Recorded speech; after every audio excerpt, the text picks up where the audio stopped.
Welcome back to our YouTube channel medical and nurses सब। आज की क्लास में हम CHO का पूरा पेपर सॉल्व करेंगे, पूरे 100 MCQs जो कि आपके एग्ज़ाम में आपको आते ही आते हैं। तो जो भी लोग नए हैं चैनल पर, प्लीज़ चैनल को सब्सक्राइब करके बेल आइकन बटन को प्रेस करके रखें, जिससे आपकी कभी भी कोई भी क्लास मिस ना हो पाए।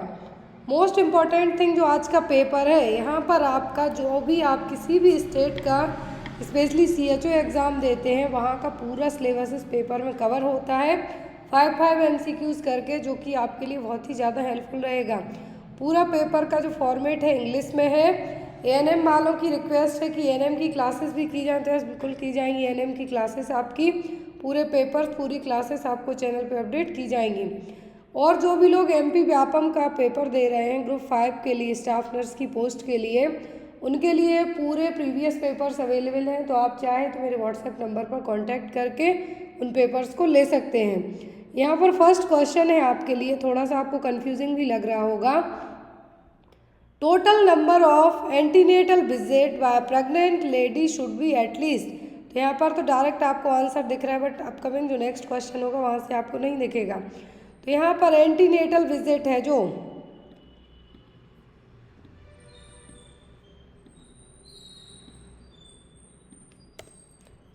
तो यहाँ पर फर्स्ट क्वेश्चन है कि जो पहले टोटल कितने एंटीनेटल विजिट करवाने चाहिए एक प्रेग्नेंट वुमेन को। एंटीनेटल विजिट का मतलब है प्रेगनेंसी में आपको एटलीस्ट कितने बार अपना चेकअप करवाना है। 2 टाइम्स, 3 टाइम्स, 1 टाइम या फिर 5 टाइम। आपने पढ़ा है कि अकॉर्डिंग टू WHO के आपको एटलीस्ट 4 ANT विजिट क्या होती है, कंपलसरी होती है, मतलब ज़रूरी होती हैं। बट यहाँ पे कहा है कि एटलीस्ट मिनिमम आपको, यदि मिनिमम की बात की जाती है, एटलीस्ट की बात की जाती है, तो होंगी 3 कब? एक आप 28 वीक में करवा लें, 1 मंथ। फिर होती है यहाँ पे आपकी 2 मंथ 36 वीक में। तो यहाँ पर यदि आपको एक आइडियल के हिसाब से आपको पूछते हैं कि आपको कब जाना चाहिए, मतलब एटलीस्ट कितनी करवानी चाहिए, एटलीस्ट 4 एंटीनेटल विजिट तो रहती ही है। बट यदि एक आइडल की बात करें तो आइडल है जो 3 होना चाहिए। कितनी? 3। पहली विजिट आप कर लें, यदि आपको यहाँ पे 4 ऑप्शन में आता है तो आप उसको मार्क कर सकते हैं, लेकिन यहाँ पे ऑप्शन में आपको 3 था, 1 था, 2 था या 5 था। तो यहाँ पर बहुत सारे लोग कंफ्यूज हो सकते हैं इस क्वेश्चन में।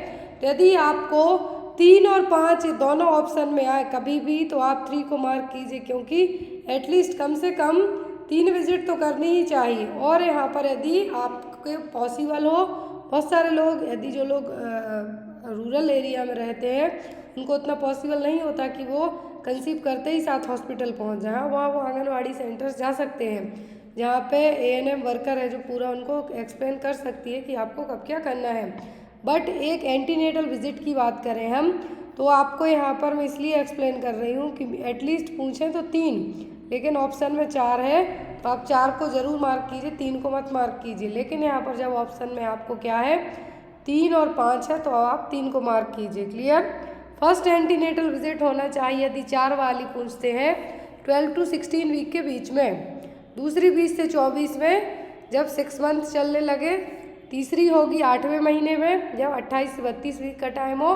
लास्ट होगी 36 to 40 वीक के बीच में। तो ये क्या हो गई? 4 होती हैं, लेकिन एटलीस्ट मिनिमम पूछते हैं आपसे तो 3। Next one is the WHO के अकॉर्डिंग पूछे तब 4।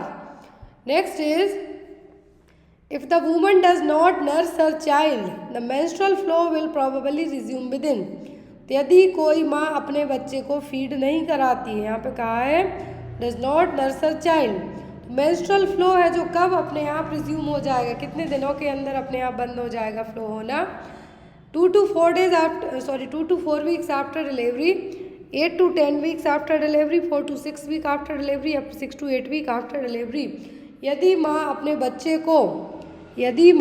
बच्चे को फीड नहीं कराती है, तो जो आफ्टर डिलीवरी के बाद जो ब्लीडिंग होती है, किसी केस में 1 मंथ में ही क्या हो जाएगी, सबसाइड हो जाती है, किसी में 1.5 महीने तक बिल्कुल 1 और 2 ड्रॉप टाइप से ब्लीडिंग भी होती रहेगी। लेकिन यहाँ पर सबसाइड का पूछा है कि प्रॉबेबली कम्प्लीटली, यदि आपने बच्चे को फीड नहीं कराया, जो परपीरियम पीरियड होता है कितने हफ्ते का होता है? 6 हफ्ते का होता है। तो यहाँ पर ये जो ब्लीडिंग है वो अपने आप 6 to 8 वीक में अपने आप सबसाइड हो जाएगी, ब्लीडिंग फिर नहीं होगी।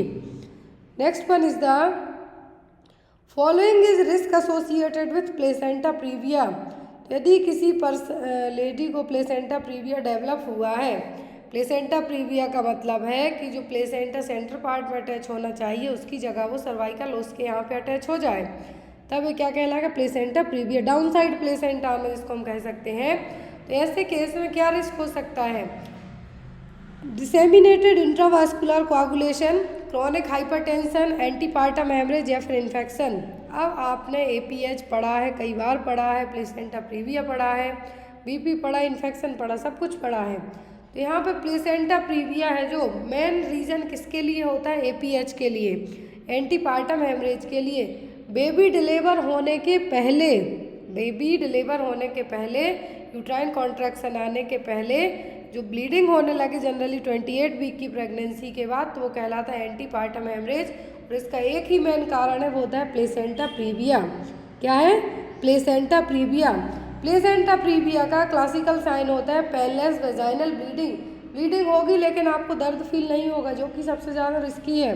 पता ही नहीं चल रहा ब्लीडिंग हो रही है, ना कोई दर्द हो रहा है, ना कॉन्ट्रैक्शन आ रहा है, कुछ नहीं हो रहा, बस ब्लीडिंग, ब्लड का फ्लो हो रहा है। तो क्या है, एंटीपार्टम हेमरेज का एक मोस्ट कॉमन और सबसे इम्पॉर्टेंट कॉज है, जिसके कारण क्या होता है कि बहुत सारे केसेस में 28 वीक की प्रेगनेंसी के बाद भी क्या है, जो कंसेप्शियस मटेरियल जो फीटस है वो क्या हो जाता है, यूट्रस में ही डेड हो जाता है, जिसको हम IUGR भी कह सकते हैं, स्टिल बर्थ भी कह सकते हैं। तो प्लेसेंटा प्रीविया का एक मेन यहाँ पे ट्रीटमेंट होता है, मैनेजमेंट होता है bed rest, complete bed rest, exam में आपको आता है। नेक्स्ट वन है यहाँ पर the connection between umbilical vein and inferior vena cava in the fetal life, it's known as. ये क्वेश्चन जितने भी यहाँ पे आप इस पेपर को देखिए, पेपर आपको इसलिए सॉल्व करवाया जा रहा है कि आपको एक आइडिया हो कि जो पढ़ाया जाता है उससे आपको पेपर में आता है या नहीं, और आप जो सीरीज वाइज है वो भी देखें, जिससे आपको आइडिया होगा कि आपके पेपर में कितना आया है। तो यहाँ पर ऐसा कनेक्शन जो कि अम्बिलिकल वेन, क्या है यहाँ पे, अम्बिलिकल वेन और इंफीरियर वेना केवा के बीच में फीटल लाइफ, मतलब जब जो फीटस है कहाँ पे, यूट्रस में रहेगा, जब तक जो बेबी है, या फिर हम इसके लिए फीटस ही कहेंगे, जब तक यूट्रस में वो फीटस ही कहलाएगा। जब बाहर आता है तब उसको न्यूबॉर्न में वो बेबी में कंसीडर करेंगे। फीटल लाइफ में जो अम्बिलिकल वेन है, इंफीरियर वेना केवा, इन दोनों के बीच का जो कनेक्शन है वो क्या है, ductus venosus, arteriosus, pulmonary artery या फिर अम्बिलिकल आर्टरी। तो सबको पता है वेन्स के बीच का जो कनेक्शन है IVC और अम्बिलिकल वेन के कहलाता है डक्टस विनोसस। क्या है, डक्टस विनोसस।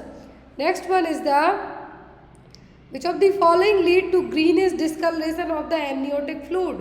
किसके कारण एमनियोटिक फ्लूइड का कलर ग्रीनिश कलर का हो जाएगा, वर्निक्स के कारण, लेन्यूगो के कारण, मेकोनियम के कारण, कि हाइड्रोमनियोस के कारण। वर्निक्स तो चीज़ी सब्सटेंस रहेगा, बेबी की पूरी बॉडी को कवर करेगा, वाइट कलर का, वो है। लेन्यूगो है टिनी फाइनी हेयर, जो बेबी की पूरी बॉडी पर रहेंगे, इसको हम रोम कहते हैं। तो मालिश की जाती है बेबी होने के बाद, बेबी की रगड़ रगड़ के वो निकाला जाता है, क्या लेन्यूगो है। फिर आता है मेकोनियम, बेबी का फर्स्ट पासिंग स्टूल है। हाइड्रोमनियास एक ऐसी कंडीशन है जिसमें एमनियोटिक फ्लूइड इंक्लूड हो जाएगा आपका। तो यहाँ पर जब ग्रीनिश डिस्कलरेशन है एमनियोटिक फ्लूइड का कलर, तो ये किसके कारण है, ये कहलाता है मेकोनियम के कारण। मेकोनियम स्टैंड के कारण एमनियोटिक फ्लूइड का कलर ग्रीनिश टाइप का रहेगा, ग्रीन टाइप का रहेगा।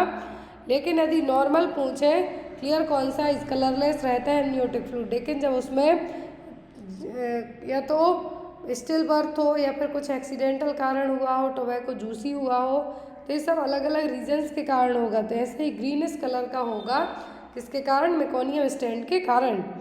Next one is the main cause of menopause. तो मेनोपॉज का मेन कारण क्या है, lack of thyroxine, excess of progesterone, excess of estrogen, lack of oestrogen.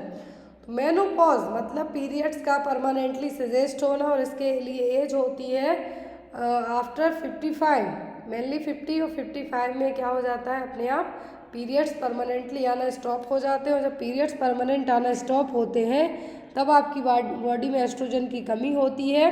तो यहाँ पर मेनोपॉज का मेन रीज़न क्या है, लैक ऑफ एस्ट्रोजन। और जो मेनोपॉजल वुमेन होती हैं उनमें ऑस्टियोपोरोसिस होने के चांसेस सबसे ज़्यादा होते हैं, तो उसको ट्रीट करने के लिए भी जो एस्ट्रोजन रिप्लेसमेंट थेरेपी है दी जाती है, क्योंकि जो मेनोपॉजल वुमेन होती हैं उनमें ऑस्टियोपोरोसिस होता क्यों है? एस्ट्रोजन हार्मोन के लेवल की कमी के कारण। तो यहाँ पर जब जिसकी कमी होती है उसी के थ्रू उसको ट्रीट किया जाएगा। मेन कॉज हो गया यहाँ पर क्या? एस्ट्रोजन की कमी। नेक्स्ट वन इज द राष्ट्रीय Bal Swasthya Karyakram was launch in the year of. RBS के programme was launch in which year? तो RBS के प्रोग्राम कब लॉन्च हुआ था? 2013 में, 2008 में, 2012 में कि 2010 में? तो राष्ट्रीय बाल स्वास्थ्य कार्यक्रम लॉन्च हुआ था कब? 2013 में। RBS के प्रोग्राम से आपको हर एक एग्ज़ाम में क्वेश्चन आते हैं, स्पेशली जब आप CHO का एग्ज़ाम दे रहे हो तब। तो राष्ट्रीय बाल स्वास्थ्य कार्यक्रम जो कि एक ऐसा कार्यक्रम है, लॉन्च किया गया था RBS के प्रोग्राम कब? 2013 में। इसके तहत जो 4Ds आपको एग्जाम में मेनली 4Ds ही आते हैं, जिसमें जन्म से लेके 18 साल तक की एज ग्रुप के बच्चों को कवर किया जाता है, जिसमें defect at birth, deficiencies, disease, developmental delay including disability क्या है? शामिल हैं, जो कि 4Ds यहाँ पे इंक्लूड होते हैं, आपको एग्जाम में आते हैं। Next is who defines adolescent age group between? तो जो आपको एडोलेसेंट हेल्थ से 5 नंबर के किशोरावस्था से क्वेश्चन आते हैं वही क्वेश्चन है। तो यहाँ पर WHO की डेफिनेशन के अकॉर्डिंग एडोलेसेंट हेल्थ ग्रुप की एज क्या है? तो ये सबको पता है 10 से 19 साल। कितनी? 10 to 19 ईयर, 10 से 19 साल तक। Next one is how many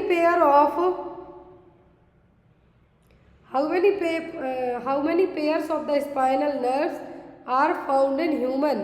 human being में कितनी स्पाइनल नर्व हैं जो पाई जाती हैं? तो ह्यूमन बॉडी में जो स्पाइनल नर्व्स के लिए पेयरिंग में पूछा है, क्या है? पेयर्स में पूछा है, तो कितनी होती हैं? पेयर्स में होती हैं 31। कितनी?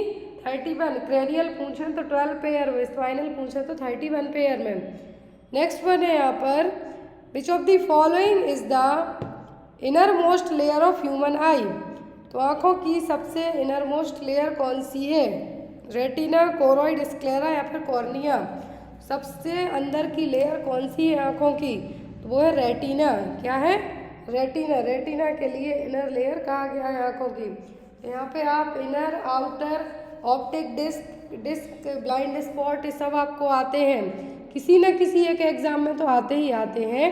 तो यहाँ पर मेनली एग्ज़ाम में आपको आँखों से या तो लेयर्स आ सकती हैं, स्नेलन चार्ट आ सकता है, इशारा चार्ट आ सकता है, या फिर आपको ब्लाइंड स्पॉट आ सकता है। Next one is the which of the following glands manage your sleep cycle by releasing melatonin, a hormone that cause you to feel sleepy? कौन सा हार्मोन है जो कि आपकी स्लीप साइकिल को मेंटेन करके रखेगा? इसके लिए रिस्पॉन्सिबल होता है मेलेटोनिन हार्मोन। कौन सा हार्मोन? मेलेटोनिन हार्मोन, जिसके कारण आपको नींद सी फील होगी। पिनियल ग्लैंड रिलीज करेगी, पिट्यूटरी करेगी, एड्रिनल करेगी कि नन ऑफ दीज? तो पिनियल ग्लैंड, कौन सी? पिनियल ग्लैंड मेलेटोनिन हार्मोन को रिलीज करेगी, जिसके कारण आप क्या फील करेंगे कि अब नींद आ रही है। और जो आप बुक्स खोलेंगे तो आपको पता नहीं कि मेलेटोनिन ज़्यादा रिलीज हो रहा है या कम, नींद तो ज़रूर आने लगेगी। ये चीज़ यदि सही हो तो आप लोग कमेंट में ज़रूर बताना। मेलेटोनिन हार्मोन क्या करेगा आपकी बॉडी में? आपकी स्लीप साइकिल को मैनेज करने का काम करेगा और ये हार्मोन रिलीज करेगी पिनियल ग्लैंड। पूछे कि होती कहाँ पे है? तो इसकी लोकेशन क्या है? ब्रेन में ही। कहाँ पर?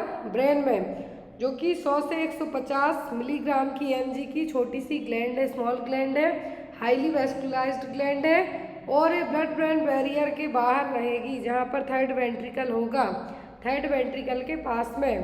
तो आपको मेनली इसमें यही बेसिक याद रखना है कि पिनियल ग्लैंड मेलेटोनिन रिलीज करेगी, जो कि आपकी स्लीप साइकिल के लिए इम्पोर्टेंट हार्मोन है, और इसकी सिचुएशन लोकेशन कहाँ पे? ब्रेन में। Next one is the which of the following SDGs also include the focus on reducing maternal, newborn and child mortality? तो जो SDG के सस्टेनेबल डेवलपमेंट गोल्स के क्या हैं, एसडीजी जो गोल्स हैं, तो सस्टेनेबल डेवलपमेंट के कितने गोल्स हैं, टोटल 17 गोल्स हैं यूनाइटेड नेशंस के थ्रू, 17 गोल हैं सस्टेनेबल डेवलपमेंट के। तो यहाँ पर इन सस्टेनेबल डेवलपमेंट गोल्स में से कहा है कि कौन से गोल में कहा गया है कि मैटरनल न्यूबॉर्न और चाइल्ड मोर्टेलिटी को हमें क्या करना है, कम करना है। सेकंड गोल में, थर्ड में, फोर्थ में कि फिफ्थ में। तो जो 17 सस्टेनेबल डेवलपमेंट गोल्स हैं क्या हैं, 17 सस्टेनेबल डेवलपमेंट गोल्स हैं। तो इसमें जो गोल नंबर थर्ड है क्या है, गोल नंबर थर्ड है, इसमें क्या कहा गया है कि हमें मैटरनल न्यूबॉर्न और चाइल्ड मोर्टेलिटी रेट को क्या करना है, रिड्यूस करना है। फर्स्ट गोल में यहाँ पे कहा गया है नो पॉवर्टी, क्या है, नो पॉवर्टी। दूसरे में कहा गया है जीरो हंगर। तीसरे में कहा है कि गुड हेल्थ एंड वेलबींग। तो इसी गुड हेल्थ एंड वेलबींग में आ जाएगा maternal newborn and child mortality को हमें क्या करना है, कम करना है। नेक्स्ट वन इस पूरे 17 गोल याद रखें आप एसडीजी के, sustainable development goal, millennium development goal, कुछ दो में से कुछ ना कुछ तो एग्जाम में आता ही आता है। अभी रिसेंट में जो 2023 में पेपर हुए हैं उसमें मेनली एसडीजी से क्वेश्चन आए हैं। Next one is the which of the following does not come under national vector borne disease control programme. तो मैंने आपको कल की ही क्लास में पढ़ाया था कि जो national vector borne disease control programme है इसमें टोटल 6 डिसीज होती हैं। तो जो यहाँ पे नहीं है वो कौन सी होगी, मलेरिया होती है, फाइलेरिया होती है, डेंगू होगा, चिकनगुनिया होगा, लिम्फेटिक फाइलेरियासिस होगा, लेकिन एड्स इसका पार्ट नहीं है। AIDS national vector borne disease control programme का हिस्सा नहीं है। Next one is the Tripura health assurance scheme for poor was launched in which year. Tripura health assurance scheme जो पुअर के लिए लाई गई थी, THASP था स्कीम, शॉर्ट नेम यदि याद रखें तो ये कब हुई थी, 2014 में। कब, 2014 में। नेक्स्ट वन इज द, यहाँ पर त्रिपुरा के बारे में अब आप यदि कोई और स्टेट का पेपर देते हैं तो वहाँ का भी आपको पूछ सकते हैं। Under national tuberculosis elimination programme, जो टीबी का जो प्रोग्राम था उसका नया नाम क्या है, national tuberculosis elimination programme. How many sub district TB unit are there in the state of Tripura. Tripura की जगह महाराष्ट्र पूछ सकते हैं, MP पूछ सकते हैं, UP पूछ सकते हैं। तो NTEP के अकॉर्डिंग कितनी सब डिस्ट्रिक्ट टीबी यूनिट है त्रिपुरा में, तो है टोटल मिला के 18, कितना, 18। नेक्स्ट है यहाँ पर question, which of the following organisation has released the global TB report 2022।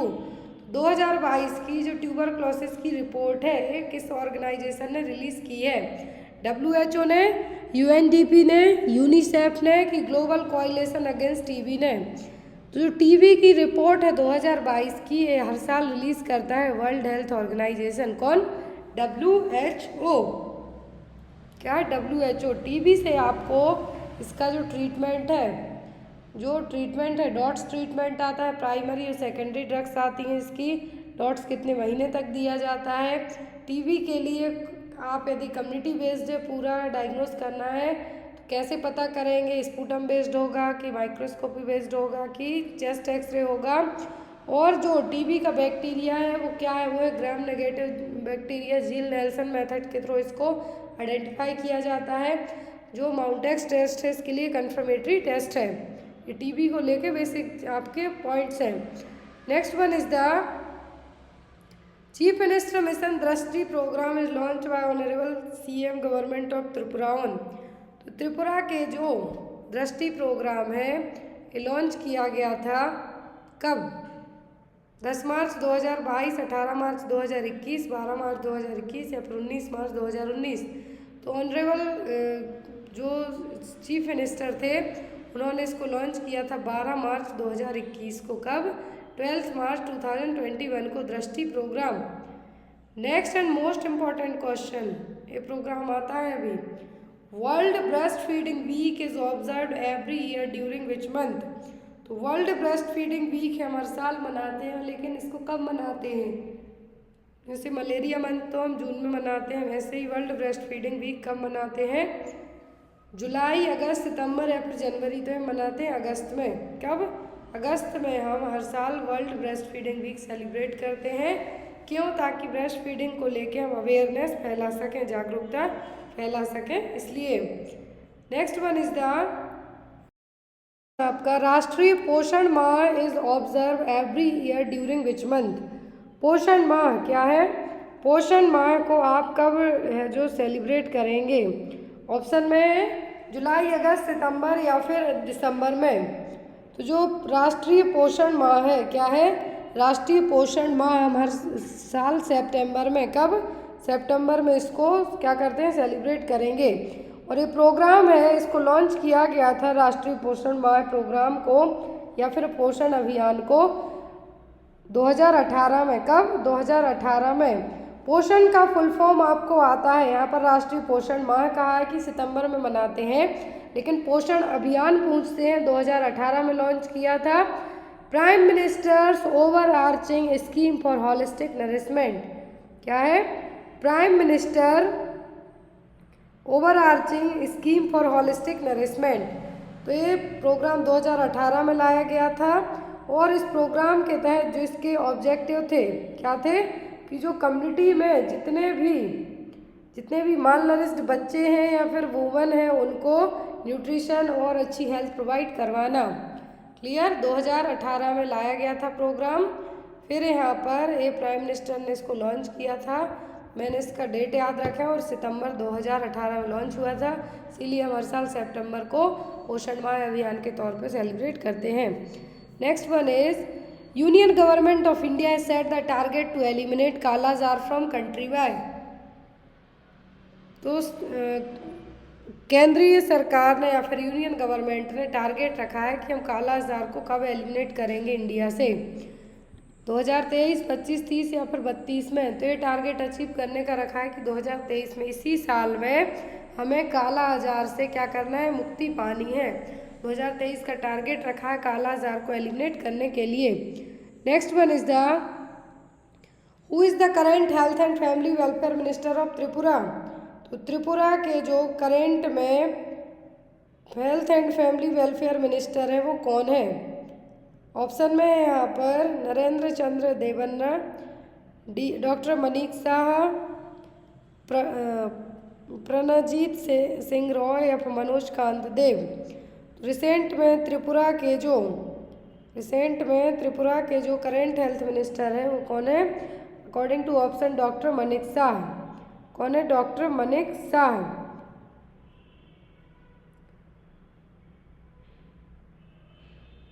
अभी भी इवन प्रेजेंट में भी वहाँ के कौन है?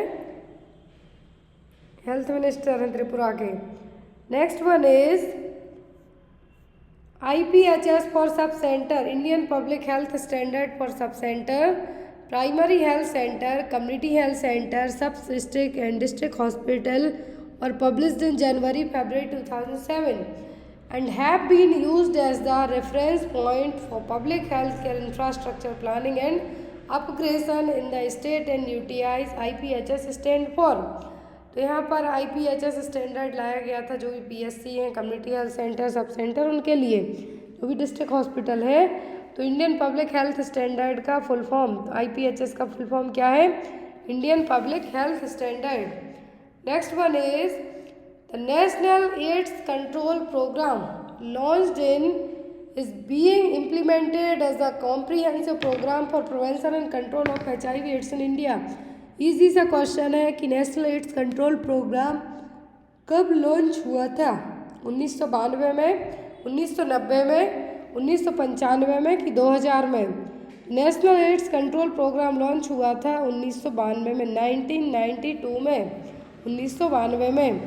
Next one is the Which of the following disease is caused by the deficiency of vitamin D। तो vitamin D की कमी के कारण क्या होगा? क्लब फूट होगा, रिकेट्स होगा, ऑस्टियोमाइलाइटिस हो गया, फिर स्केलेटल डिस्प्लासिया होगा। कितने इजी क्वेश्चन है इस पेपर में कि जो विटामिन डी की कमी से क्या होगा? रिकेट्स। क्या होगा? रिकेट्स। बच्चों में पूछा है तो यहाँ पर डायरेक्ट भी पूछे रिकेट्स है तो आप रिकेट्स को मार्क कर सकते हैं। नेक्स्ट वन इज एडल्ट में पूछे तो osteomalacia. Next one is a doctor would most likely prescribe an antibiotic to treat what type of pathogen। यदि किसी डॉक्टर ने एंटीबायोटिक प्रिस्क्राइब की है तो ये किसके लिए की है? फंगई इन्फेक्शन को, हेलमिंथिस को, वायरस को कि बैक्टीरिया को? फंगई के लिए एंटी फंगल मेडिसिन आएंगी, हेलमिंथिक के लिए जो एल्बेंडाजोल है वो सब आएंगे, वायरस के लिए एंटीवायरल आएंगे जैसे ओसेल्टामिविर हो गई drug of choice swine flu के लिए। बैक्टीरिया के लिए जो मेडिसिन यूज़ की जाएंगी वो कहलाती है antibiotic. Clear? If aspiration of foreign body is suspected in a person, which of the following action should be instituted first to open airway? जब भी कोई फॉरेन मटेरियल आपके एयरवे में फंस जाए कैसे आप रिमूव करेंगे?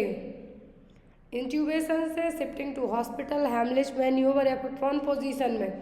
तो यहाँ पर जो अपनाया जाएगा, फर्स्ट आप एयरवे को कैसे खोलेंगे यदि फॉरेन मटेरियल फंस गया है तो आप अपनाएंगे यहाँ पर हेमलिश मैन्यूवर। कौन सा? Heimlich manoeuvre. Next one is the an osmotic diuretic used in the management of increased ICP is? तो यदि इंट्राक्रैनियल प्रेशर बढ़ा हुआ होता है तो कौन सी ऑस्मोटिक डायरेटिक को यूज़ किया जाता है? ड्रग ऑफ चॉइस क्या है?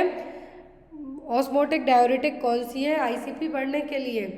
फ्रूसेमाइड, केएक्सलेट, मैनिटॉल या फिर वायसोलोन? तो जो डायरेटिक यूज़ की जाएगी ऑस्मोटिक डायरेटिक सबको पता है क्या है? मैनिटॉल यूज़ की जाती है। CSF का लेवल क्या हो रहा है? एक्यूमुलेट होते जा रहा, बाहर नहीं निकल रहा, तो मेडिसिन बाहर निकालेगी, जब फ्लूइड बाहर निकलेगा तो अपने आप आपका जो प्रेशर है दिमाग का वो अपने आप कम होगा, जिसको हम कहते हैं intracranial pressure. Next one is the which of the following is an important factor for selecting airway intervention? तो एयरवे इंटरवेंशन को सिलेक्ट करने के लिए इंपॉर्टेंट फैक्टर्स कौन से हैं? Extent of injury, type of injury, alertness level of the patient या फिर अवेलेबिलिटी ऑफ इक्विपमेंट? क्या है जो आप एयरवे इंटरवेंशन के लिए अपनाएंगे? वो होगी आपकी type of injury. Type of injury का मतलब है कि कौन सी इंजरी है जिसके कारण एयरवे को आप किस तरीके से मैनेज करते हैं, कि यदि कुछ इस तरीके से इंजरी तो नहीं है कि जिसमें स्पाइनल या फिर सर्वाइकल एरिया डैमेज होने के चांसेस हो, तो ये वही चीज़ है कि ये डिपेंड करेगा इंजरी पर। किस पर? इंजरी पर, कि किस तरीके की इंजरी है जो हुई है। Next one is which of the following joints allow movement in all the direction? तो कौन सा जॉइंट है सभी डायरेक्शन में घूम सकता है, मूव कर सकता है? Pivot, hinge, ball and socket joint या फिर प्लेन जॉइंट? तो जो जॉइंट मूवेबल हो और इस सभी डायरेक्शन में घूम सकते हैं वो होंगे आपके वॉल एंड सॉकेट जॉइंट। कौन से? Ball and socket joint. Next one is the global normal cerebral blood flow in adult human is? तो cerebral blood flow adult person में कितना होगा? 50 ml पर मिनट पर 50 ग्राम ऑफ ब्रेन टिश्यू, या फिर 50 ml पर minute 100 gram of brain tissue, या फिर 100 ml पर minute 50 gram of brain tissue, या फिर 100 ml पर minute 100 gram of brain tissue? Normal cerebral blood flow होता है एडल्ट पर्सन में 50 ml पर मिनट पर 100 ग्राम ऑफ ब्रेन टिश्यू के ना, 50 ml पर मिनट पर 100 और 100 ग्राम ऑफ ब्रेन टिश्यू के। ये क्या है? सेरिब्रल ब्लड फ्लो की रेंज है normally. Next is repetition of words and phrases without understanding is a characteristics feature of? जब कोई भी वर्ड बार बार रिपीट किया जा रहा हो बिना किसी मीनिंग समझे तो ये क्या, कब, किस एज में किया जाएगा?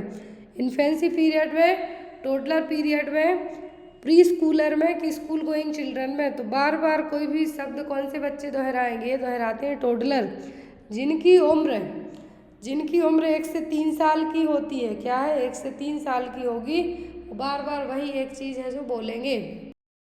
डिसीज़ है क्या? एक इनहेरिटेड डिसऑर्डर है जिसमें ब्लड ग्रुप की डिसीज़ है, हम ये भी कह सकते हैं। और यहाँ पर जो हीमोग्लोबिन है, ऑक्सीजन को कैरी करने वाला प्रोटीन जो कि ब्लड में रहता है हीमोग्लोबिन, उसमें क्या रहेंगी? आरबीसीज रहेंगी। और जो आरबीसी क्या रहेंगी? सिकल शेप में रहेंगी, हंसियाकार तरीके से रहेंगी, जो कि ब्लड फ्लो को क्या करेंगी? डिस्टर्ब करने का काम करेंगी। तो एक इसमें देखने को मिलेंगे haematuria, autosplenectomy, hand foot syndrome, sickle cell disease में। Next one is the baby born before 28 weeks gestation are termed as? यदि बेबी 28 वीक की प्रेगनेंसी के पहले ही पैदा हो जाते हैं तो क्या कहलाएंगे? लो बर्थ वेट बेबीज, तो ये 37 वीक में कहलाएंगे।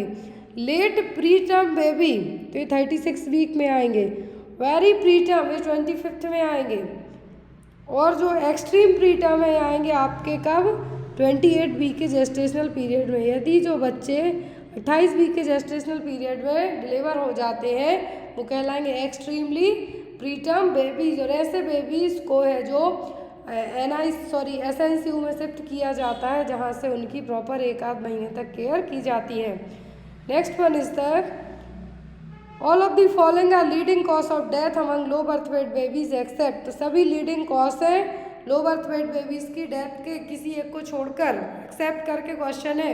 लो बर्थ वेट बेबीज ऐसे बच्चे 37 वीक के जेस्टेशन पीरियड के पहले पैदा हो जाते हैं तो इनमें माल फॉर्मेशन होने के चांसेस होंगे, एटलैक्टेसिस मतलब लंग्स सिकुड़े हुए कोलैप्स होने के चांसेस होंगे, पल्मोनरी हेमरेज होने के चांसेस होंगे। लेकिन एक्सक्लूसिव ब्रेस्ट मिल्क फीडिंग ये यहाँ पर लीडिंग कॉज डेथ का नहीं होगा बच्चे में। इवन जो लो बर्थ वेट बेबीज़ हैं उनमें यदि प्रॉपर तरीके से ब्रेस्ट फीडिंग करवाई जाती है तो ठीक हो जाते हैं। तो यहाँ पर डेथ के कारण पूछे हैं तो ब्रेस्ट फीड करने के कारण तो बेबी की डेथ नहीं होगी।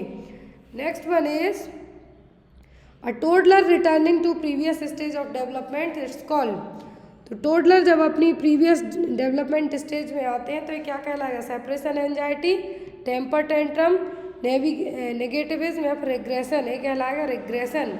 क्या कहलाएगा? Regression. Next one is a defect in brain development resulting in missing brain hemisphere skull and scalp is called. देखिए क्वेश्चन में कहा है कि ब्रेन डेवलपमेंट का डिफेक्ट है जिसमें ब्रेन के हेमिस्फीयर, ब्रेन स्कल्प और स्कैल्प क्या है? एब्सेंट है या फिर मिस है। तो माइक्रोसेफेली है, एनसेफेली है, हाइड्रोसेफेलस है कि नन ऑफ द अबव? तो ये हाइड्रोसेफेलस बिल्कुल भी नहीं है। हाइड्रोसेफेलस में तो क्या होगा? CSF का एक्यूमुलेशन होगा कहाँ पे? ब्रेन में। लेकिन यहाँ पर तो मिसिंग की बात हो रही है, ये कहलाएगा आपका एनसेफेली। माइक्रो में होते सब छोटे छोटे होते लेकिन मिसिंग कहाँ है? मतलब एब्सेंट ही है, तो ये कहलाएगा आपका anencephaly. Clear? Next is premature closure of the cranial sutures is called. यदि जो क्रेनियल सूचर हैं ब्रेन में टाइम के पहले क्लोज हो जाते हैं ये क्या कहलाएंगे? Intracranial arteriovenous malformation, craniosynostosis, Arnold Chiari malformation या फिर फैगियोसेफेली, तो ये क्या कहलाएंगे? Premature closure of cranial sutures, तो ये कहलाएगा आपका क्रेनियोसाइनोस्टोसिस। क्या है? क्रेनियोसाइनोस्टोसिस, क्योंकि टाइम के पहले ही जिस ड्यूरेशन में क्लोज होना चाहिए उसके पहले ही यदि क्लोज हो जाते हैं तो इनके लिए जो टर्म यूज़ किया जाएगा वो कहलाएगा craniosynostosis. Next one is an urethral defect in which the opening is on the ventral surface. यदि ओपनिंग वेंट्रल सरफेस पे पेनिस में तो ये क्या कहलाएगा? एपिस्पेडियासिस, हाइपोस्पेडियासिस, यूरेट्रोसील या फिर यूरेट्रोपेल्विक ऑब्स्ट्रक्शन। तो जो यूरेथ्रल डिफेक्ट जिसमें जो ओपनिंग है क्या है? जो यूरेथ्रल डिफेक्ट में जो ओपनिंग है कहाँ पर है? जनरली डाउन साइड होना चाहिए लेकिन वेंट्रल सरफेस पे रहेगी तो ये कहलाएगा हाइपोस्पेडियासिस। क्या है? हाइपोस्पेडियासिस। यदि यही चीज़ डॉर्सल सरफेस में होती तब आप इसको कहते हैं एपिस्पेडियासिस। क्लियर? क्या है? यूरेट्रोसील में क्या होगा कि जो यूरेथ्रा है, क्या है? यूरेथ्रा है, यहाँ पर आपको एक तरीके से हमें कह सकते हैं कि हर्निएशन टाइप से देखने को मिलेगा। तो यहाँ पर लेकिन जो वेंट्रल सरफेस आपसे जब भी पूछें तो हाइपोस और डॉर्सल पूछें तो epispadias. Next one is the a higher pitched click में अकर विथ फ्लेक्शन और extension of the hip is a sign of.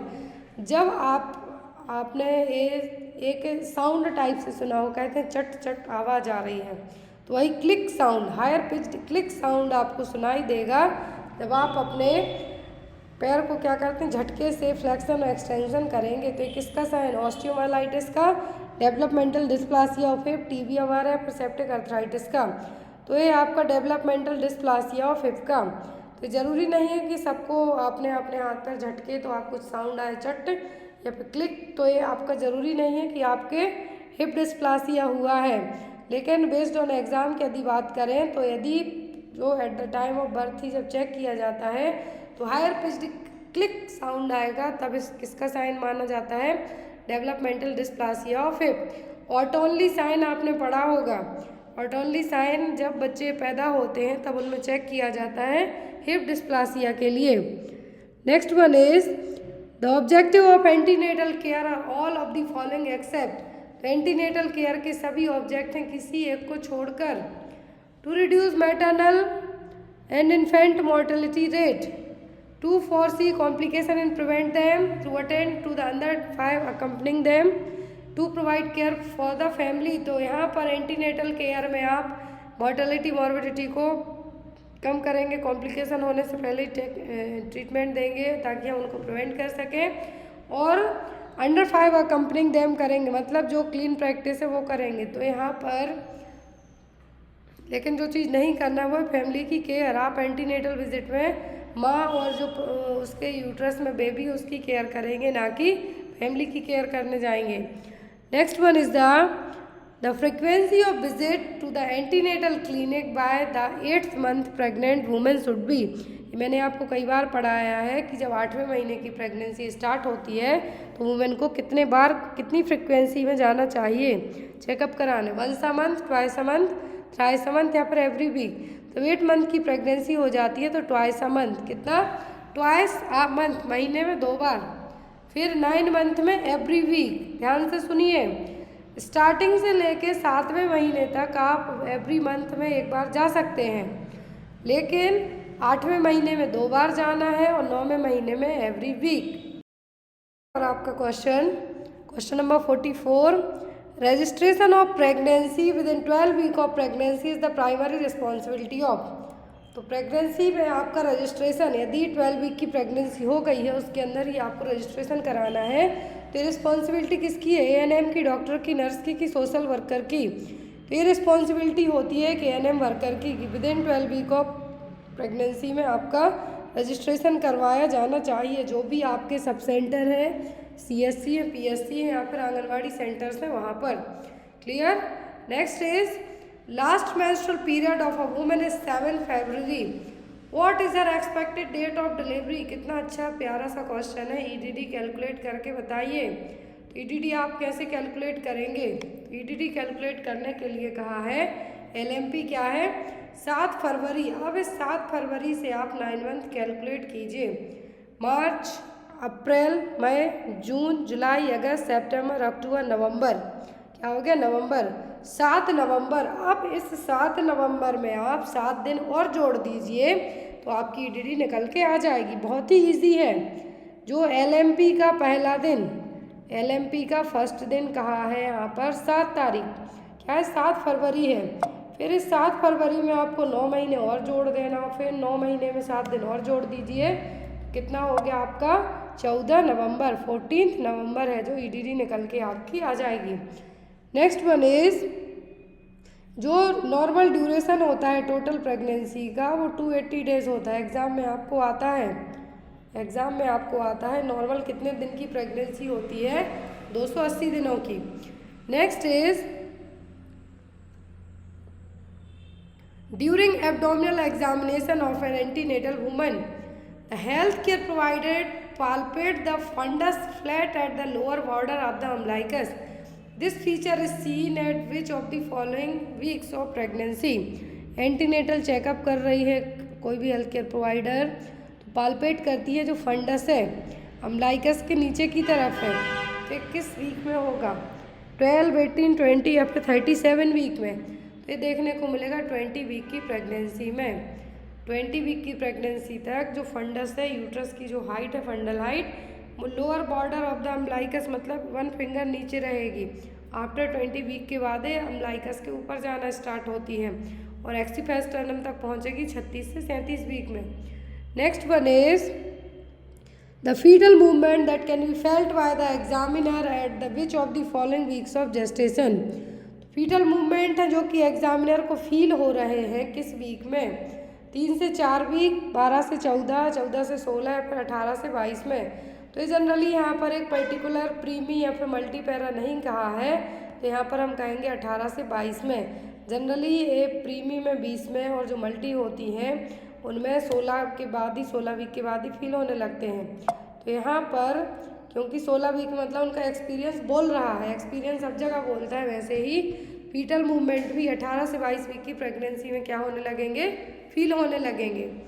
Next one is the major etiological factors of anaemia during the last trimester of pregnancy is. तो major etiological factor कौन से anaemia के last trimester में, मतलब pregnancy 25th week के बाद से, क्या है 25th वीक के बाद से जो थर्ड ट्राइमेस्टर होता है, 3 ट्राइमेस्टर में पूरी प्रेगनेंसी डिवाइड होती है, फर्स्ट सेकंड थर्ड, तो लास्ट का ट्राइमेस्टर होता है, इसमें आयरन की कमी होती है, एनीमिया की कंडीशन डेवलप होती है। तो इसके लिए मेन क्या है, आयरन और फॉलिक एसिड की कमी का होना, आयरन और फॉलिक एसिड की डेफिशिएंसी मेन रीज़न होता है एनीमिया के लिए। Next is the high blood sugar that develops during pregnancy and usually disappears after birth is called. Blood sugar level बढ़ गया है प्रेगनेंसी में, लेकिन जैसे ही बेबी पैदा होता है ठीक होने लगता है, तो क्या है, type first diabetes, type second gestational या फिर अर्ली ऑनसेट डायबिटीज़। प्रेगनेंसी में बस यदि आपका ब्लड शुगर लेवल बढ़ता है तो इसको जेस्टेशनल डायबिटीज़ कहा जाएगा। क्या कहा जाएगा, जेस्टेशनल डायबिटीज़। यदि नॉर्मली आपका जो बड़ा हुआ है तब हम उसको डायबिटीज़ तो कहेंगे ही, लेकिन प्रेगनेंसी में बस बढ़ता है और बेबी डिलीवर हुआ उसके बाद ये सबसाइड हो जाते हैं, ब्लड शुगर लेवल नॉर्मल होने लगेगा, तो जेस्टेशनल डायबिटीज़ कहलाएगा। और जो जेस्टेशनल डायबिटीज़ वाली माँ होती हैं इनके बच्चों में बर्थ वेट की बात करें 4 kg से ज़्यादा तक के बच्चे होते हैं। Next one is keeping the baby crib by the side of the mother is called. Baby का क्रिब है, झूला हम जिसको कह सकते हैं, माँ के बेड के बाजू में रखें, साइड में रखें, तो क्या है, लेटिंग इन, रूमिंग इन, शेयरिंग इन की स्लीपिंग इन, ये कहलाएगा रूमिंग इन। क्या है, rooming in. The measure taken by a couple to regulate the interval between pregnancies and to avoid unwanted pregnancy is called। जो कपल्स कुछ ऐसी मेथड अपनाते हैं जिससे आप प्रेगनेंसी के बीच में या तो इंटरवल रख सकते हैं कि आपका एक बच्चा हो गया, आपको अब दूसरा बच्चा 2-3 साल बाद चाहिए, कुछ मेथड्स अपनाएंगे या फिर प्रेगनेंसी को अवॉइड करने के लिए मेथड अपनाएंगे, वो क्या है। Currently married couple wherein the wife is in the reproductive age which is the between 15th and 45 years called as। यहाँ पर देखिए मैरिड कपल है, क्या है, कपल मैरिड है। यहाँ पर जहाँ वाइफ की एज कहा है कि रिप्रोडक्टिव एज में, मतलब 15 से 45 साल के बीच में उसकी एज है। रिप्रोडक्टिव एज ग्रुप यदि पूछा जाता है तो फीमेल में कंसीडर किया जाता है 15 से 45 साल तक। 15 से 45 साल क्यों, क्योंकि इस टाइम पे पीरियड्स आते हैं, जो ओव्यूलेशन होगा जिसके लिए फर्टिलाइजेशन के लिए जो सोवम की ज़रूरत पड़ेगी, इसीलिए इस टाइम पीरियड को क्या कहा जाएगा, रिप्रोडक्टिव एज ग्रुप, जो कि 15 से 45 साल है। तो ये कौन से कपल कहलाएंगे, target couple, protection couple, eligible couple और अप्रोप्रिएट कपल। तो इस कैटेगरी के कपल कहलाएंगे एलिजिबल कपल। कौन सी कैटेगरी, एलिजिबल कपल की कैटेगरी ये कहलाएगी। नेक्स्ट है यहाँ पर आपका question, which of the following is an indicator of the prevalence of contraceptive practice in the community. तो यहाँ पर कौन सा इंडिकेटर है जिससे कॉन्ट्रासेप्टिव मेथड का पता चले कि कम्युनिटी में कितनी यूज़ की गई हैं। ऑप्शन में growth rate, conception rate, couple protection rate या फिर फर्टिलिटी रेट। तो यहाँ पर कहा है कि कॉन्ट्रासेप्टिव प्रैक्टिस किस हद तक अपनाई गई है कम्युनिटी में, तो ये कैसे पता चलेगा। तो यहाँ पर ये चीज़ पता चलेगी कपल प्रोटेक्शन रेट से। किससे, कपल प्रोटेक्शन रेट से। इससे पता चलेगी couple protection rate. Couple protection rate का मतलब है ऐसे एलिजिबल कपल जिन्होंने जो भी कॉन्ट्रासेप्टिव मेथड्स अपनाई हैं वो, जिनके लिए हम कहेंगे कपल प्रोटेक्शन रेट। रेट का मतलब है यहाँ पर 100 से मल्टीप्लाइड करके एक फॉर्मूला अपनाया जाएगा कपल प्रोटेक्शन रेट के लिए, उसके थ्रू इसको क्या किया जाएगा, कैलकुलेट किया जाएगा। कपल प्रोटेक्शन रेट के तहत कितनी कॉन्ट्रासेप्टिव अपनाई गई हैं वो यहाँ पे पता चलेगा।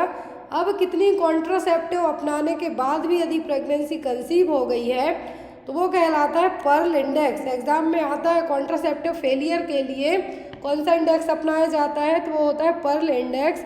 कॉन्ट्रासेप्टिव प्रैक्टिस कितनी अपनाई गई हैं, कितने % अपनाई हैं, क्या इंडिकेटर होगा, तो वो कहलाएगा couple protection rate. Next one is the method of family planning adopted to prevent live sperm from meeting the ovum, it's called as. ऐसी मेथड जिसमें स्पर्म को ओवम से मिलने से रोका जाएगा तो ये कौन सी मेथड कहलाएगी? बैरियर, हार्मोनल, पोस्ट कंसेप्शनल या फिर इंट्रा यूट्राइन डिवाइस, तो ये कहलाएगी बैरियर मेथड। जैसे कि एज एन एग्जाम्पल के तौर पे मान लीजिए कॉन्डोम, कॉन्डोम में पूरा सीमेन भर जाएगा, इंटरकोर्स के टाइम पे यूज़ किया जाता है जब, तो ना तो जब सीमेन वेजाइना के थ्रू जा पाएगा तो ओवम से भी नहीं मिल पाएगा। और यहाँ पे साफ कहा है कि लाइव स्पर्म को ओवम से मिलने से रोकना है हमें, तो कौन सी मेथड अपनाएंगे? Barrier method. सबसे चीपेस्ट बैरियर मेथड है कॉन्डोम, जो कि यदि आपको पूछते हैं कि वर्ल्ड स्पेशली इंडिया की बात करें तो सबसे कॉमन स्टरलाइजेशन है फीमेल स्टरलाइजेशन और tubectomy. Barrier method commonly use की जाती है वो है condom. Next is the most widely known and used barrier contraceptive device used by the mails around the world is. देखिए अभी मैंने 54 क्वेश्चन में समझाया और यहाँ पे पूछ लिया है कि पूरे वर्ल्ड वाइड कौन सी बैरियर कॉन्ट्रासेप्टिव मेथड अपनाई जाती है मेल्स के द्वारा। डायफ्राम, कॉन्डोम, स्पंज या फिर वैसेक्टोमी। यदि परमानेंट मेथड पूछें तब आप वैसेक्टोमी कहते। डायफ्राम है जो फीमेल में यूज़ किया जाता है, मेल में पूरे विश्व में सबसे ज़्यादा वाइडली अपनाई जाने वाली बैरियर मेथड है condom. Clear. Next one is the barrier device is used for contraception और all of the following except. सभी कॉन्ट्रासेप्टिव की बैरियर डिवाइस हैं किसी एक को छोड़कर, diaphragm, Dutch cap, vaginal sponge या फिर प्रोजेस्टासाइड। तो यहाँ पर diaphragm, Dutch cap, vaginal sponge है। प्रोजेस्टासाइड जिसको मिरेना, जो आपके लिए मिरेना पढ़ाई गई है जिसमें प्रोजेस्ट्रॉन हार्मोन रहेगा, ये वही है। क्या है ये? है आपकी मिरेना। तो यहाँ पर इसी मिरेना के लिए कहा गया है प्रोजेस्टासाइड और ये आईयूसीडी की कैटेगरी में जाएगी, हार्मोनल आईयूसीडी में। तो यहाँ पर आपका आंसर क्या होगा? Progestasert. Clear. Next one is non medicated intrauterine device are also called as. Non medicated intrauterine device कौन सी है? फर्स्ट जनरेशन, सेकेंड, थर्ड या फिर फोर्थ। तो अभी लास्ट वीक में एक क्लास ली गई थी आपकी कम्युनिटी हेल्थ नर्सिंग की जिसमें तीनों जनरेशन की आईयूसीडी पढ़ाई थी मैंने। पूरा जो पीपीटी बेस्ड क्लास थी उसमें भी आपको बताया गया है कि जो जनरेशन है आईयूसीडी की वो कौन सी हैं। तो यहाँ पे कहा है कि नॉन मेडिकेटेड। क्या है? Non medicated. नॉन मेडिकेटेड कहलाती है फर्स्ट जनरेशन आईयूडी, जैसे कि लिपेज लूप हो गया, किस में आएंगी? फर्स्ट जनरेशन आईयूसीडी में। ये क्या करती हैं? कॉपर को रिलीज़ करती हैं। कौन सी? कॉपर को रिलीज़ करेंगी। फिर आपकी आती है सेकेंड एंड थर्ड। तो सेकेंड जनरेशन और थर्ड जनरेशन में तो मेनली हार्मोन रिलीजिंग आईयूसीडी आएंगी। वो कौन कौन सी? प्रोजेस्टासाइड और मिरेना, सॉरी एलएनजी के लिए यहाँ पर प्रोजेस्टासाइड के लिए प्रोजेस्टासाइड ही कहा गया, एलएनजी के लिए मिरेना कहा गया है। क्वेश्चन नंबर 56 में जो प्रोजेस्टासाइड है इसमें जो प्रोजेस्ट्रॉन हार्मोन रहेगा वही रहेगा, लेकिन जो एलएनजी है, क्या है? एलएनजी है, इसके लिए क्या कहा गया है? मिरेना। तो यहाँ पर जो नॉन मेडिकेटेड इंट्रायूट्राइन डिवाइस है वो क्या कहलाएंगी? फर्स्ट जनरेशन की आईयूसीडी। क्लियर है।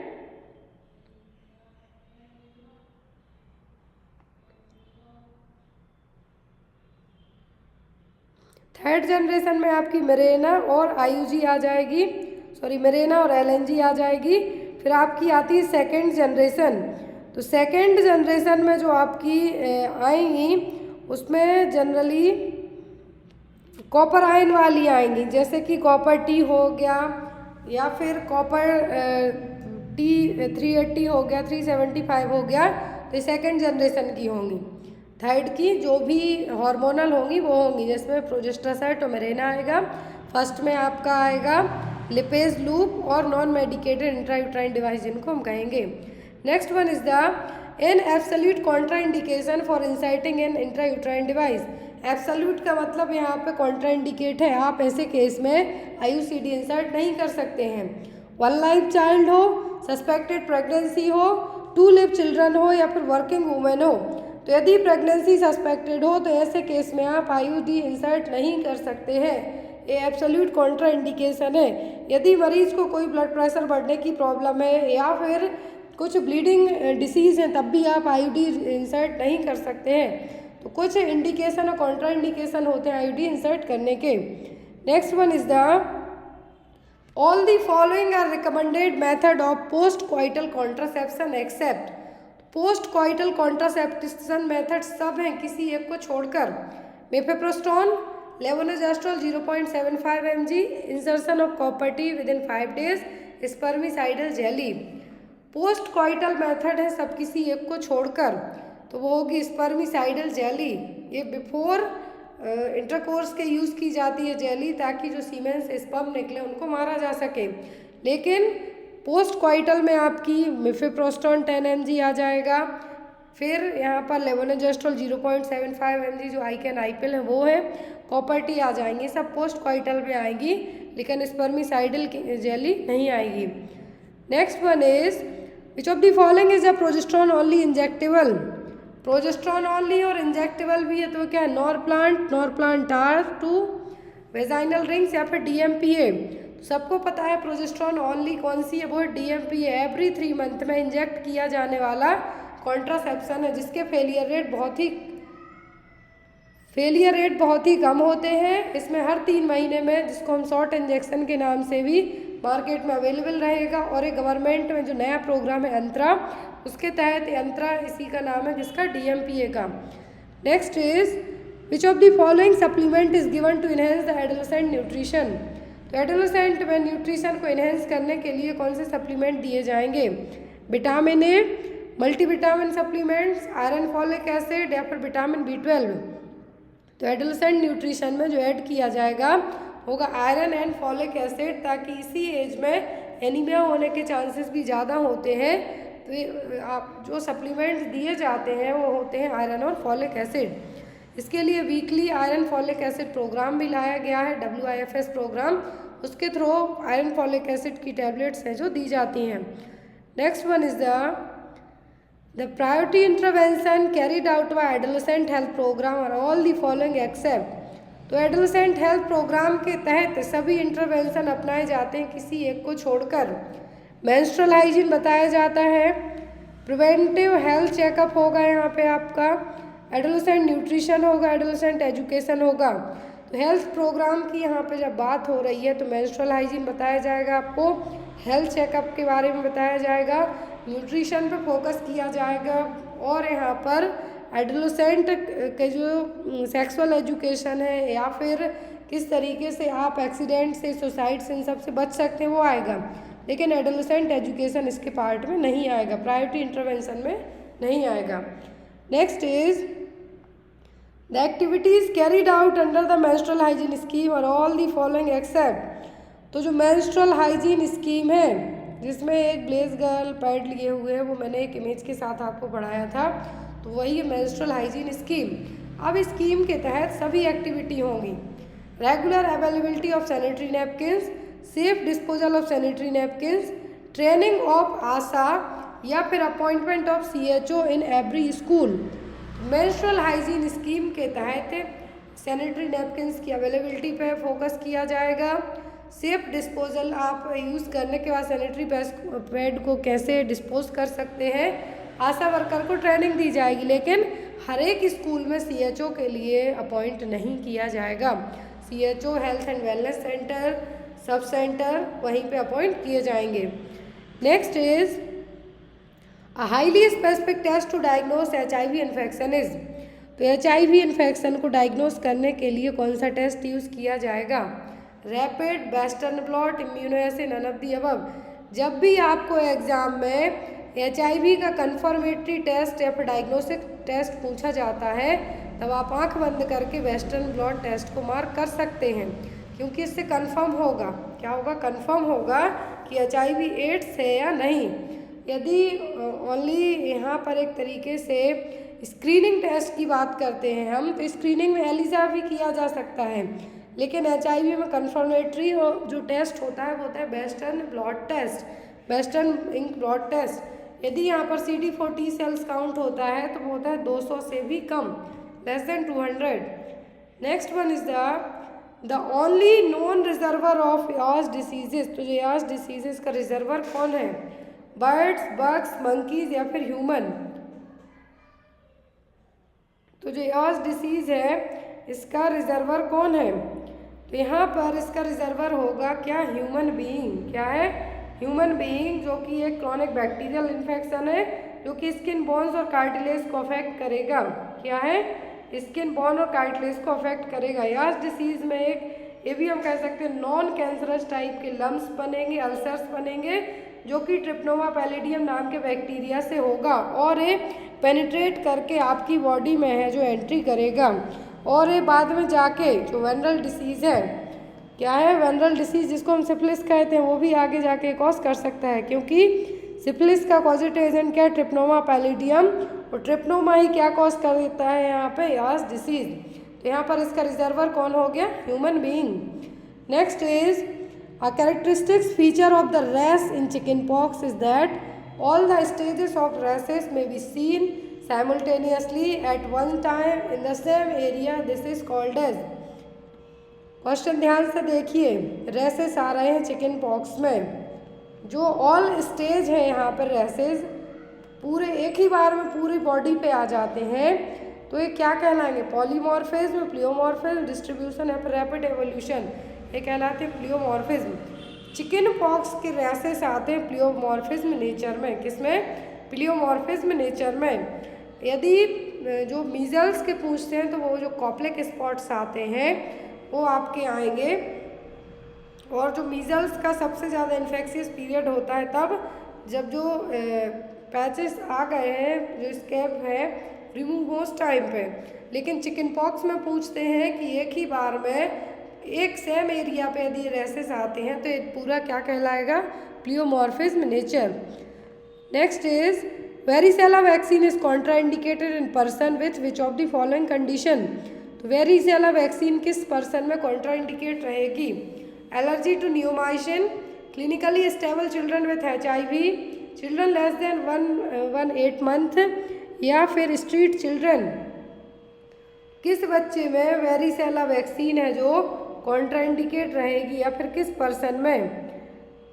यहाँ पर आप लोग इसका आंसर मार्क कीजिए कि वेरिसेला वैक्सीन है जो किस में कॉन्ट्राइंडिकेट रहेगी, तो वो होगा एलर्जी टू नियोमाइसिन। क्या है?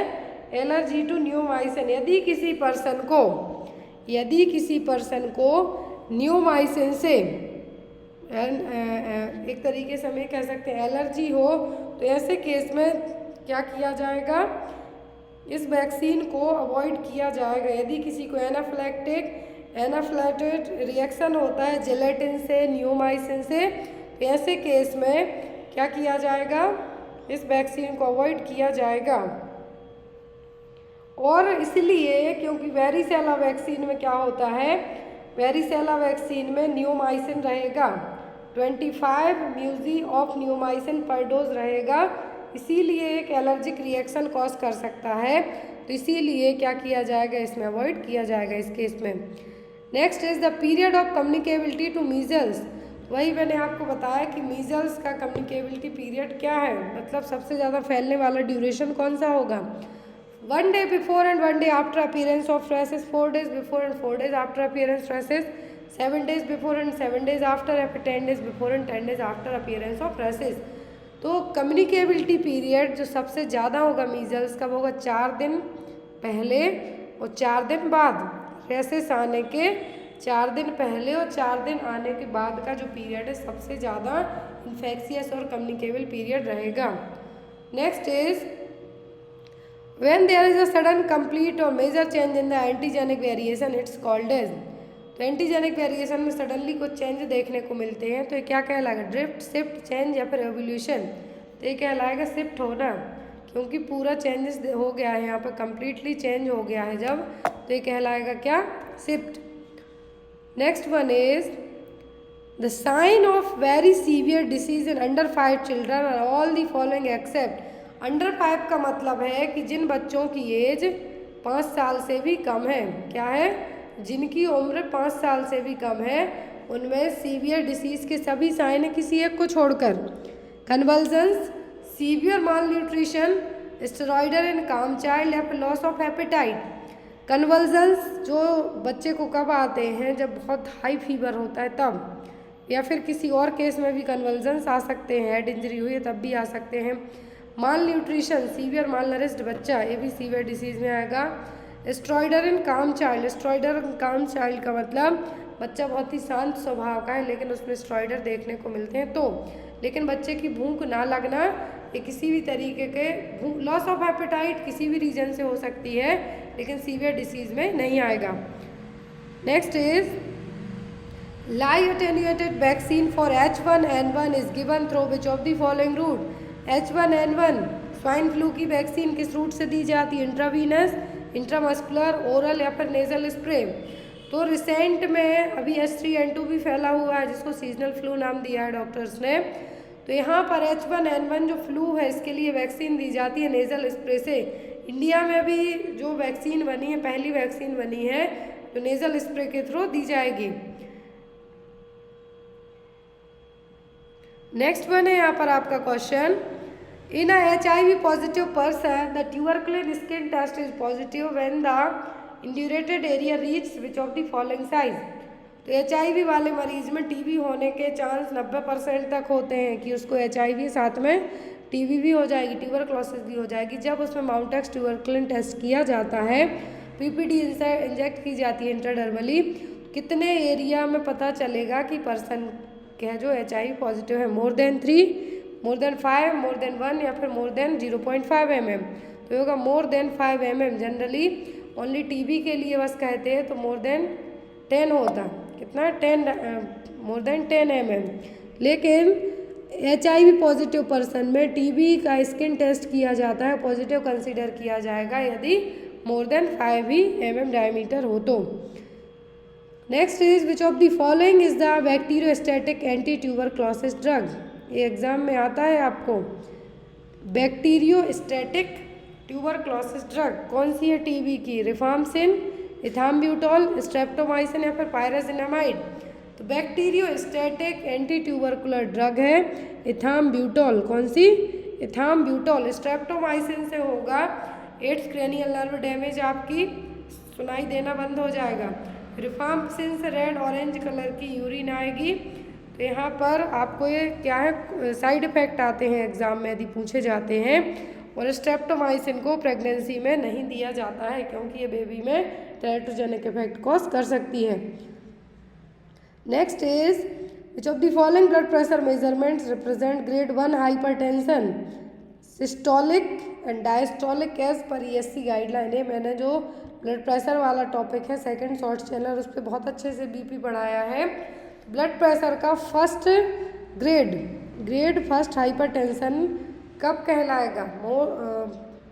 Less than 120, less than 80, 120 to 129 systolic होगा और 80 to 84 डायस्टोलिक होगा। 130 to 139 सिस्टोलिक और 85 to 89 डायस्टोलिक, 140 to 159 सिस्टोलिक और 90 to 99 डायस्टोलिक। तो यहाँ पर ESC की गाइडलाइंस के अकॉर्डिंग 140 से 159 हो जाए फर्स्ट हाइपरटेंशन, जो सिस्टोलिक BP है। यहाँ पे जो फर्स्ट यदि 2 नंबरिंग होती है ब्लड प्रेशर में, एक होती है सिस्टोलिक जो अपर नंबरिंग कहलाती है, दूसरी होती है डायस्टोलिक। तो ESC गाइडलाइन के अकॉर्डिंग जो ब्लड प्रेशर है क्या है? BP है। तो यहाँ पर जो फर्स्ट ग्रेड का कहलाएगा, क्या ग्रेड फर्स्ट का ब्लड प्रेशर कहलाएगा, उसमें सिस्टोलिक बढ़ेगा 140 से 159 और डायस्टोलिक बढ़ेगा 90 से 99 तक। कितना? 90 से 99 तक।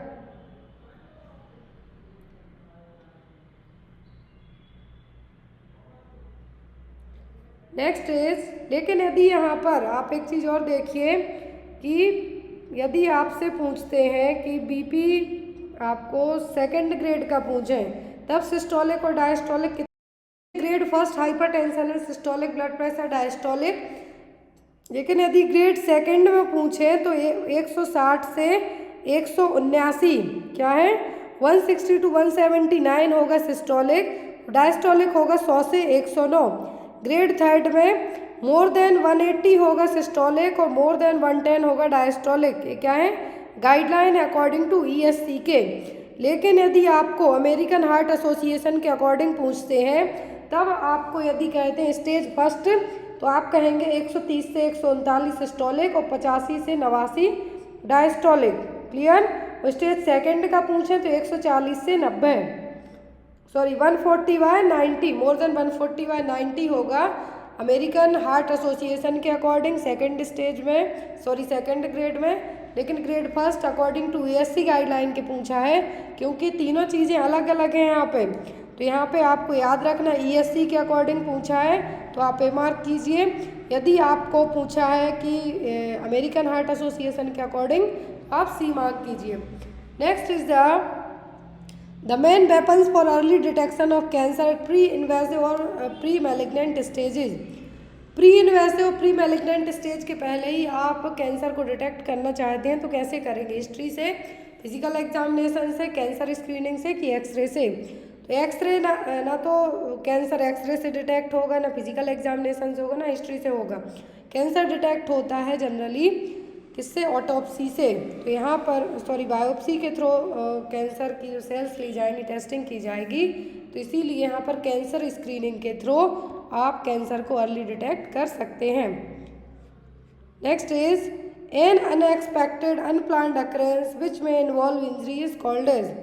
तो अनप्लान्ड, आपने सोचा भी नहीं था और आप छत पे से गिर गए, आपने सोचा भी नहीं था, बाइक से जाके भिड़ गए कहीं, यहाँ पर वही है अनएक्सपेक्टेड अनप्लान्ड। कोई भी ऐसी इंजरी आपको हो जाए तो क्या कहलाएगी, फॉल, स्काइडिंग, एक्सीडेंट या फिर असॉल्ट से कहलाएगा एक्सीडेंट। आपने सोचा भी नहीं था, आपके साथ कुछ घटना घट गई, गिर गए, हाथ टूट गया, पैर टूट गया, सिर टूट गया, तो ये सब कहलाएगा accident. Next is the which of the following is affected by rheumatic fever. तो रोमेटिक फीवर में सबसे ज़्यादा अफेक्ट होते हैं हार्ट्स एंड जॉइंट्स। क्या है, हार्ट एंड जॉइंट सबसे ज़्यादा अफेक्ट होते हैं रोमेटिक फीवर में। तो यहाँ पर आपका connective tissue of the heart and joints correct answer होगा। Next is the carcinoma that occurs from the mesodermal cells constituting the various connective tissue is called as. तो कार्सिनोमा जब मेसोडर्मल सेल्स के साथ साथ कनेक्टिव टिश्यू को भी affect करता है, तो ये क्या है, लिम्फोमा, सार्कोमा, माइलोमा की कार्सिनोमा। ये कहलाएगा आपका सार्कोमा। जब कनेक्टिव टिश्यू में कैंसर हो, कार्सिनोमा हो, तो ये कहलाता है sarcoma. Next is which of the following screening for breast cancer has an advantage that patient not exposed to radiation. यदि कोई पर्सन रेडिएशन में गया ही नहीं है, रेडिएशन में गया ही नहीं है, तो उसके लिए बेस्ट स्क्रीनिंग टेस्ट कौन सा होगा ब्रेस्ट कैंसर के लिए, मैमोग्राफी, थर्मोग्राफी, PET स्कैन या फिर CT स्कैन। तो जो बेस्ट स्क्रीनिंग होगी ब्रेस्ट कैंसर के लिए, लेकिन पर्सन कभी भी रेडिएशन में नहीं गया, तो यहाँ पर वो क्या होगा, वो होगी थर्मोग्राफी। क्या होगी, thermography. Next is a 25-year-old man with a BMI of 23 is categorised as. 25 साल का पर्सन है, 23 BMI है, तो पर्सन क्या है, अंडर वेट है, नॉर्मल है, ओवर वेट है कि ओबीज है। तो 25 से ज़्यादा जाती है ओबीज में चला जाएगा, 18 से कम आती है तो अंडर वेट में आ जाएगा, 18 से 24 तक जाती है तो नॉर्मल में आ जाएगा। तो यहाँ पर बेस्ड ऑन एज ये क्या कहलाएगा आपका, normal body mass index. Next is the which of the following is the treatment for snake bite. यदि किसी को सांप ने काट दिया तो क्या करेंगे, ब्लीडिंग होगी, वैक्सीन लगाएंगे, इम्यूनोग्लोबुलिन देंगे कि एंटीवेनम देंगे। स्नेक बाइट में फर्स्ट ट्रीटमेंट होगा आपका एंटीवेनम। क्या होगा, antivenom. Next one is the a person presenting with visual acuity less than 6/12 is categorised as which of the following distance vision impairment. यदि विजुअल इक्विटी लेस देन 6/12 है तो यहाँ पर पर्सन को कौन सा क्या होगा, कौन सा विजन इम्पेयरमेंट है, माइल्ड, मॉडरेट, सीवियर या फिर नॉर्मल। तो ये कहलाएगा क्या, माइल्ड। क्या होगा, माइल्ड।